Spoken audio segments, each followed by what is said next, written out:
Fems, ternyata kebiasaan tidur di pasir bukan cuma ada di Madura aja, Fems. Di desa Plawangan, Kabupaten Rembang, Jawa Tengah, ada juga masyarakat yang lebih memilih tidur di pasir daripada di kasur empuk.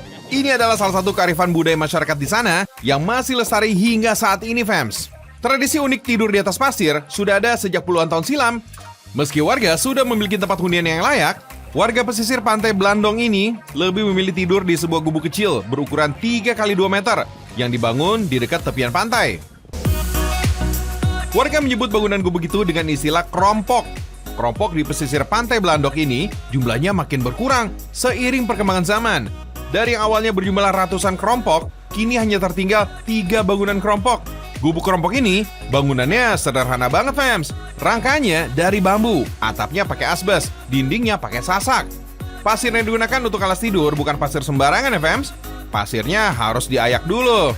Kasrin dan Ramini, salah satu contoh warga desa Plawangan yang masih mempertahankan tradisi tidur di atas pasir, mengaku orang di sini percaya tidur di pasir dipercaya dapat menangkal dan menyembuhkan penyakit seperti pegal-pegal di badan dan rematik.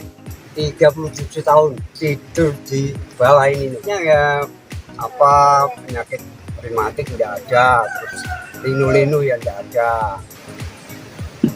Udah dari kecil kok, udah tidur di pasir. Ya pilihan cuma dibersihin.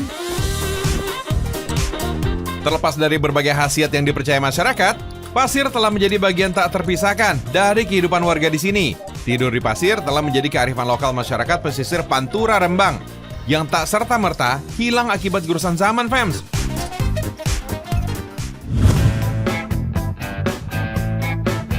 Yang satu ini juga bikin ingat sama pasir. Udah identik banget. Tuh, lihat cara masaknya. Unik ya? Pakai pasir. Fems, penggorengan kerupuk usek menggunakan alat yang dimodifikasi dari drum. Alat ini disebut molen, yang digerakkan dinamo listrik.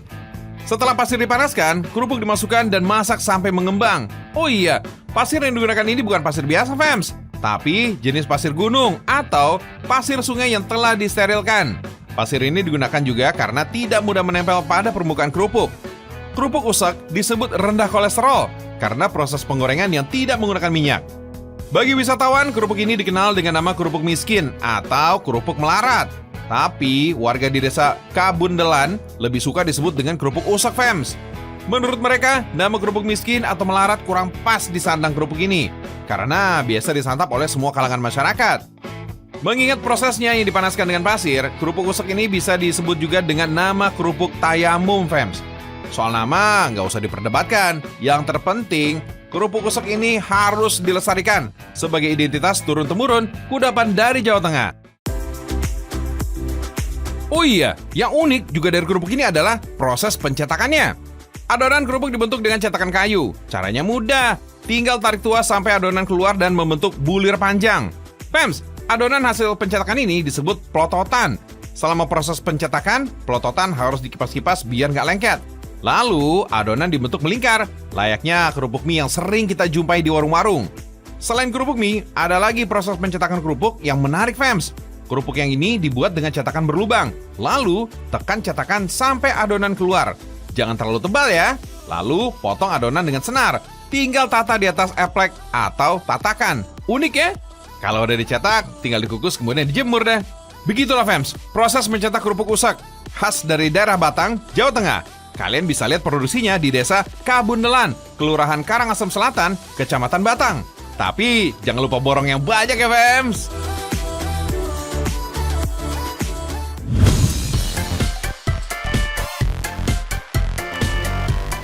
Fems, ngomong-ngomong pasir, jadi keinget ada tempat hamparan pasir yang cantik. Namanya Gurun Pasir Telaga Biru Busung. Lokasinya ada di Dusun Busung, Tanjung Uban, Kabupaten Bintan, Provinsi Kepulauan Riau. Hamparan pasir putih dan telaga-telaga air berwarna biru seperti sebuah oase di tengah gurun pasir, Fems. Meski terlihat seperti gundukan pasir, aslinya konturnya keras kok, Fems. Siapa sangka, lokasi ini dulunya bekas penambangan pasir bauksit yang diekspor ke Singapura pada tahun 80-an.